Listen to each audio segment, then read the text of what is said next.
Sleepy Classes के सारे subject. मुझे पता चला था कि Sleepy Classes Sleepy classes. Sleepy classes. Sleepy Classes Sleepy classes. Sleepy Classes Sleepy Classes Sleepy classes. Sleepy Classes मेरा स्लीपी के साथ इंटरेक्शन हुआ sleepy Classes Sleepy Classes I completely relied on your channel.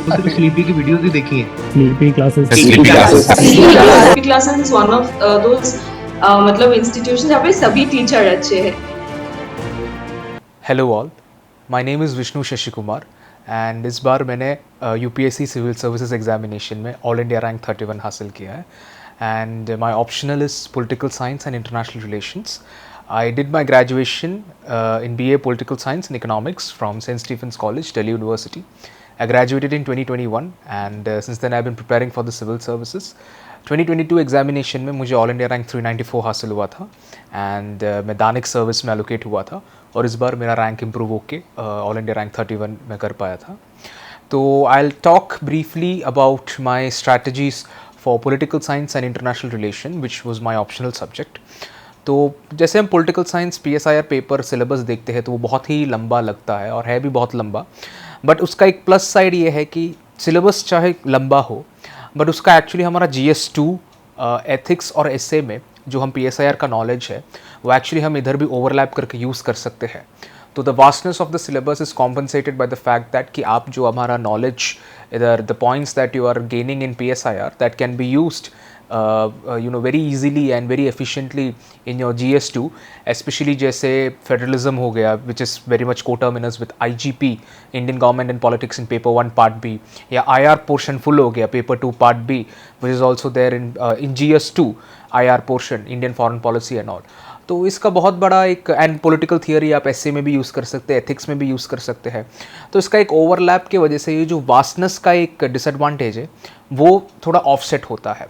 But definitely it takes time to learn and as I was also once a beginner तो मुझे भी बहुत दिक्कत हुई थी political science and international relations का optional पढ़ाई शुरू करने में. देखिए प्रिपरेशन के टाइम पे हम सभी को लगता है कि PSIR उतना नहीं हो पाता क्योंकि हमारा 50 to 60% of the time it goes in paper 1 part A and जब उतना टाइम हम इन्वेस्ट करते हैं वी फील कि हम बहुत पीछे हो जाते हैं एंड हमारा सिलेबस ही कंप्लीट नहीं होता and then we even think कि यार is this optional for me और इज़ दिस ऑप्शनल फीसिबल, क्या मैं कंप्लीट कर पाऊँगा. ऐसे थॉट्स आने की वजह से we might even think of changing the optional. और मेरे साथ भी यही हुआ था. मैंने ऑप्शनल चेंज करने के भी एक पॉइंट पे आई थॉट कि यार चलो मैं कुछ और ट्राई करता हूँ बिकॉज मेरा अभी तक सिलेबस पेपर 1 पार्ट ए भी ख़त्म नहीं हुआ है तो 1B 2A 2B बाकी बचा है. But then I would like to say to all of you that paper 1 part A forms the base of political science and international relations. यदि आपका paper 1 part A एकदम set है, if your base in paper 1 part A is set, then believe me paper 1 part B 2A 2B ये आपके लिए cake walk रहेगा क्योंकि जो knowledge आपने paper 1 part A में gain किया है that you can cross apply in your other sections of the political science and international relations का paper. And personally what I did was again just like what everyone else did, मेरा 50 to 60% of the time मैंने paper 1 part A में किया था and वो मैंने thoroughly किया था. I did not miss out और I did not leave out on any single keyword of the syllabus because मुझे डर था कि यार कहीं से भी कुछ भी पूछ लेंगे. You should not be in a disadvantage कि आप वो लिख ना पाए. तो इसी के लिए this time and previous year also paper 1 part A I did the whole syllabus completely. Paper 1 part भी लास्ट ईयर मैंने उतना I left some parts of the syllabus but this time I made sure कि मैं सारे parts को मैं cover करूँ and that was again a help for me. Paper 2 part A थोड़ा लेंथी है, थोड़ा ज़्यादा डिफ़िकल्ट एस्पेक्ट है after paper 1 part A and उधर सिलेबस एंड उधर रिसोर्सेस मिलने में थोड़ी कमी होती है and it is also difficult to cover because it has some dynamic parts. तो again last year I did not cover the paper 2 part A completely but this year I made a point कि मैं paper 2 part A completely cover कर दूँ and the paper 2 part B, the Indian foreign policy, I think it is a favorite. I think PSIR का सबसे favorite part है, सबसे interesting part है because it is something that we relate to every day while reading newspapers or it is something that we feel it is our own. तो इसके वजह से we tend to put in a lot of investment and we don't feel guilty also, we don't feel sad or exhausted कि इतना कर रहे हैं because it is interesting for us also to do that. तो उसके लिए last year and this year I gave the same proportion of investment or same proportion of attention to paper 2 part B. Now coming to my sources for political science and international relations, I'll discuss in detail.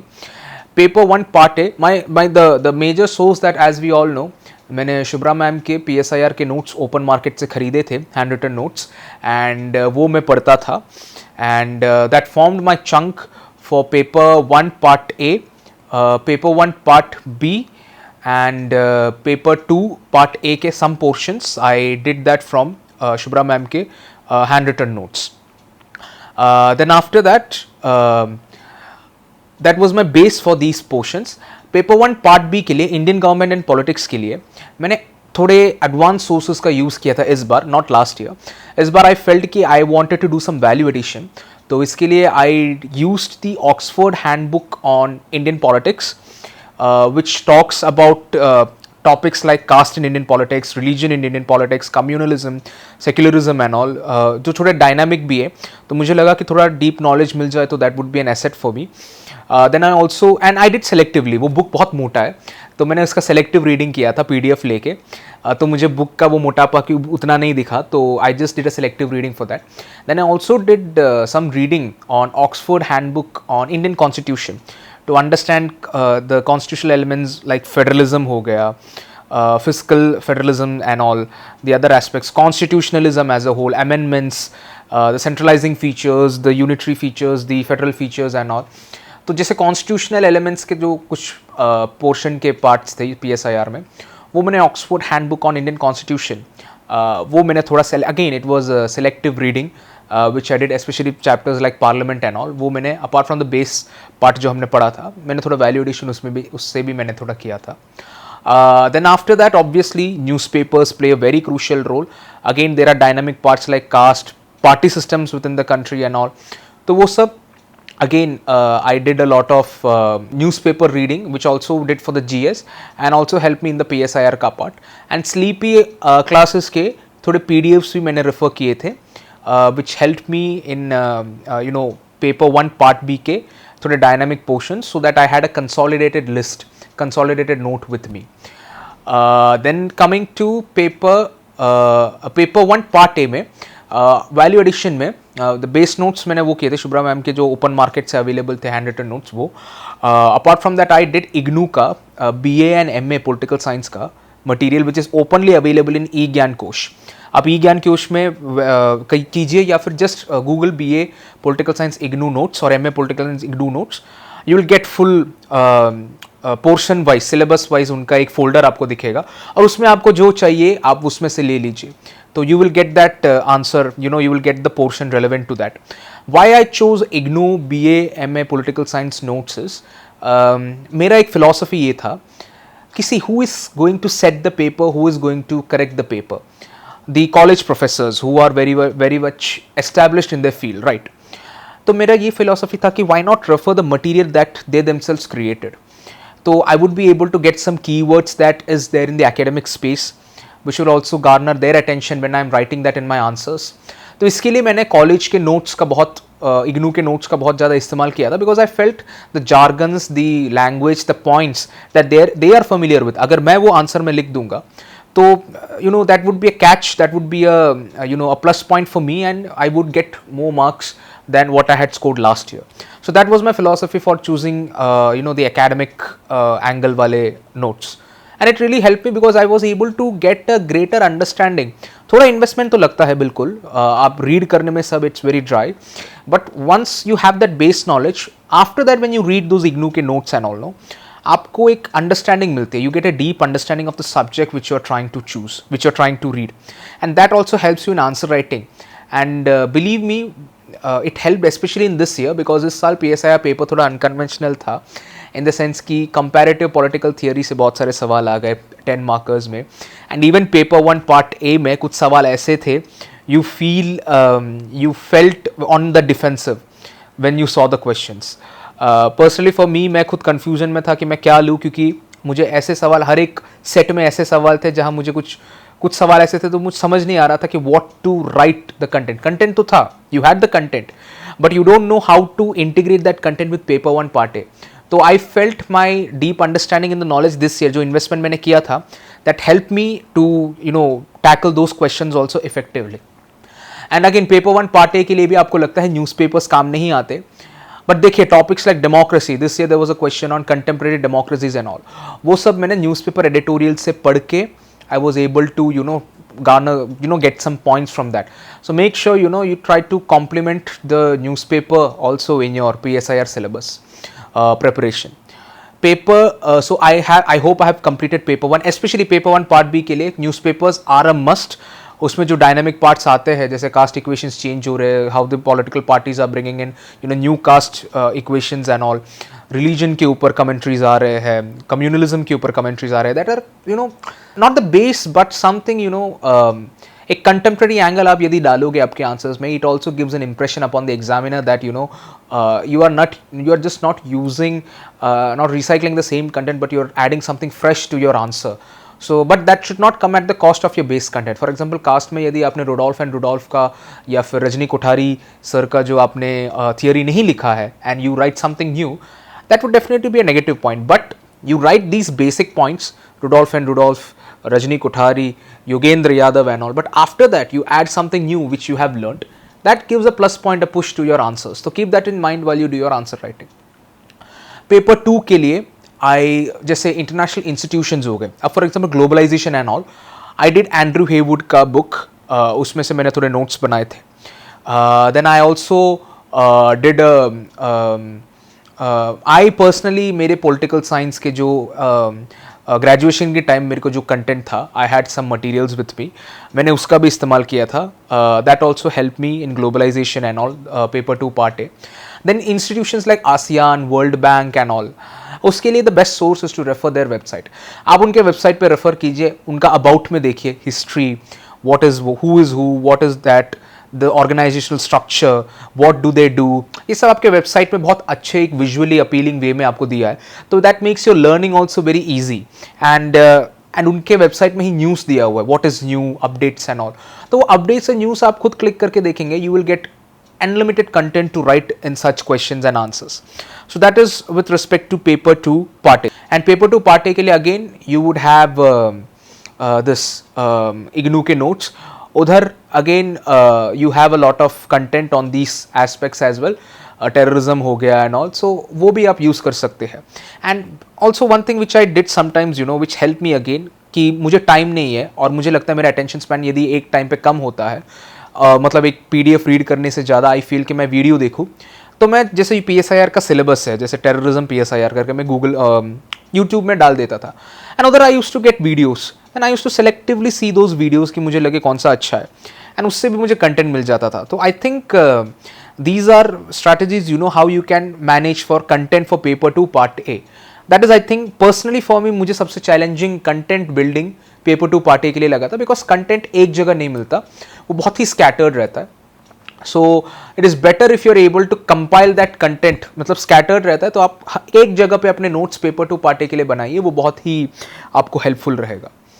And then coming to paper 2 part B, obviously the one thing is हमारा base जैसे India USA आ गया, again एक गलती जहाँ हम करते हैं एज पेपर 2 पार्ट बी में personally what I felt is हम बहुत करंट अफेयर्स ओरिएंटेड हो जाते हैं कि हम बेस कंटेंट शायद से भूल जाएंगे. जैसे अब इंडिया USA हो गया, you would write something that happened may be 1 month 2 month before, it's good, very good, that's a very good approach, but again आपको this should not come at the cost of your base. For example India USA में one key word is the civil nuclear deal that happened in 2005. That's a very big landmark in the Indo-US relations. अगर यदि ये आपके answers में नहीं है कहीं भी, that might give a wrong impression, right? Or for example the 4 logistical agreements, BECA, COMCASA, LIMOA, ये सब, that is something which you need to write in your answers when it comes to Indo-US relations. Or China for the matter of fact, Galwan is a very big, like अभी हम बोलते हैं China के बारे में post Galwan, so you need to mention that in your answer somewhere, कि वो base content आपका रहना चाहिए. तो उसके लिए आप क्या कर सकते हो कि you can go to MEA का वेबसाइट में आप हर एक कंट्री का Indo-US relations, India China relations, उधर they have a press note, एक 2-3 पेजेस का एक PDF रहता है. आप वो PDF देख सकते हो, उसमें आपको आपका बेस कंटेंट मिलेगा. And obviously you can Google it, Google करके भी आपको बहुत सारे वेबसाइट्स में से आपको आराम से PSIR का जो भी कंटेंट है, not for PSIR only, GS के लिए भी आराम से मिल जाता है. And then secondly again Shubhra ma'am's open जो शुभ्रा मैम्स के नोट्स थे which were available from the open market, उसमें से भी आई मेड श्योर कि कुछ जो बेस कंटेंट है विच आई फेल्ट कि मैं मिस आउट कर सकता, वो मैंने लिखा. Then after that I also looked at Sleepy Classes के जो notes again for which were available in the website, वो भी मैंने थोड़ा रेफर किया था to get the content on the base aspect. Current affairs के लिए newspapers very important. They also help you to build an awareness about what is happening in the international space. For example, जैसे red सी crisis हो गया, अभी Hamas Israel चल रहा है, अभी फिलिस्तीन इशू चल रहा है. So something that you know, it gives an idea that you know, and it also helps you keep updated, helps you in writing your answers very well. Secondly, MEA का एक एनुअल न्यूज़लेटर आता है, जो latest उनके website में available है, वो मैंने डाउनलोड किया था. And I was able to get the latest available content of that website. तो that is also something which I did for the paper two part B, Indian foreign policy. And I think Indian foreign policy के लिए the best source would be the ministry of external affairs का website and इनके newsletters. And apart from that I also look that again YouTube पे Indo US relations, Indo Latin America relations, Panchsheel, जो भी foreign policy ideas है वो मैं Google करता, मतलब यूट्यूब पे PSIR ये करके वीडियो सर्च करता था ना. I used to get a plethora of videos. आपको जो अच्छा लगे आप वो सिलेक्ट करके कंटेंट उसमें से लिख सकते हैं.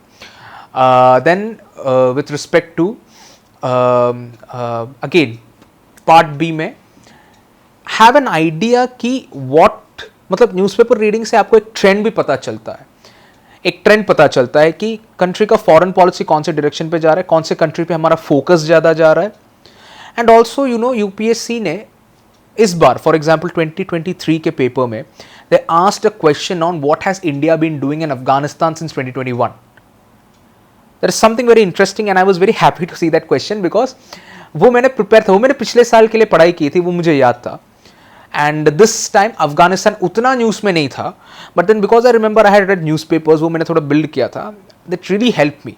एंड अगेन MEA का न्यूज़ लेटर में भी इंडिया ने अभी तक क्या क्या किया है वो भी उसमें बहुत अच्छे से दिया हुआ था. तो अगेन ऐसे क्वेश्चंस के लिए I think newspapers play a very very beautiful and a crucial role in your answers and in your content building. So these were my detailed sources for PSIR. Sleepy Classes के सारे subject. मुझे पता चला था कि Sleepy Classes Sleepy classes. Sleepy classes. Sleepy classes. Sleepy Classes. Sleepy classes. Sleepy Classes मेरा Sleepy के साथ इंटरेक्शन हुआ. Sleepy classes. Sleepy Classes. Sleepy Classes. I completely relied on your channel. सिर्फ स्लीपी की वीडियोस भी देखी है. Sleepy Classes. Sleepy classes is one of those मतलब इंस्टीट्यूशन जहाँ पे सभी टीचर अच्छे हैं. Now coming to what I did, I mean how I executed my ideas, how I was able to use my content. PSIR का it has always been कि मैं जो भी content है मेरा, I need to present that 7 minute के अंदर या 11 मिनट के अंदर. तो वो प्रैक्टिस लाने के लिए मैं रोज़ आंसर राइटिंग करता था. I used to do 2 PSIR answers every day and मैं टेस्ट भी बहुत सारे लिखता था. तो I had enrolled in test series down south in Fortune IAS. मैंने उधर टेस्ट सीरीज लिया था. I did my coaching from south India only in Kerala. So मैंने उधर से मैंने टेस्ट सीरीज लिया था and the mentorship really help me over there. Nitin sir का मेंटरशिप था, that really help me over there. I was able to give a 1-on-1 personal mentorship and feedback and the content building भी मेरा उधर से हो गया. Then I was able to understand where to place my content, what to place and how to place. So that is something which helped me and it also helped me to improve my writing speed. Optional में बहुत बड़ी दिक्कत ये होती है कि हमें हमारा वर्ड लिमिट बहुत ज़्यादा होता है, वर्ड काउंट बहुत ज़्यादा होता है and it is one of the most difficult paper to finish in time. So वो एक चैलेंज मेरे को हमेशा रहता था. तो वो चैलेंज ओवरकम करने के लिए I used to write the answers daily and maximum test series जो भी available थे I used to attend that. I also attended open test series available like institutes like Shankar May and all from Trivandrum only. So I was able to get a hold of my PSIR knowledge. I was able to understand कि मैं कहाँ falter कर रहा हूँ, किस portion में falter कर रहा हूँ. So that was my philosophy behind PSIR का ये. So again, just like the GS, the thing with PSIR is answer writing practice is very important along with the content and make sure your content is very much specialized. Now PSIR में एक और doubt सभी को आता है कि हम scholars कितना लिखें. ये बहुत बड़ा डिलेमा रहा है पर्सनली मेरे लिए भी कि मैं स्कॉलर्स लिखना है क्या करना है. मेरा एक टेम्पलेट ये था कि wherever I felt necessary, I used to quote a scholar, one or two scholars that makes your answer look more expert based, like एक depth ज़्यादा आ जाता है हमारे answers में compared to the GS answer. So that what makes your answer different from a GS answer.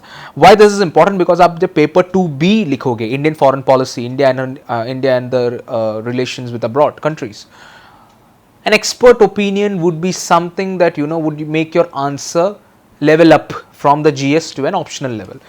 जैसे Latin America में you write scholars like Harish Desai, in general foreign policy में you write about C. Rajamohan, or you can also quote the External Affairs Minister Dr. S. Jaishankar sir, India way forward, why Bharat matters and all.